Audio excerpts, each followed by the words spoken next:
Hello friends, welcome to Creative Medicine. In this lecture, we will learn about Screening of retinopathy of prematurity.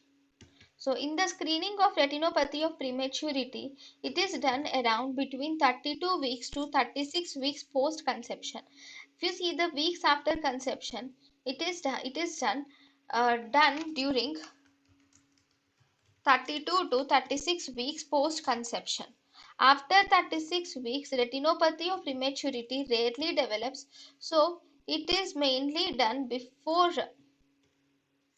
that is between 32 and 34 weeks, because after 34 weeks retinopathy of prematurity rarely develops.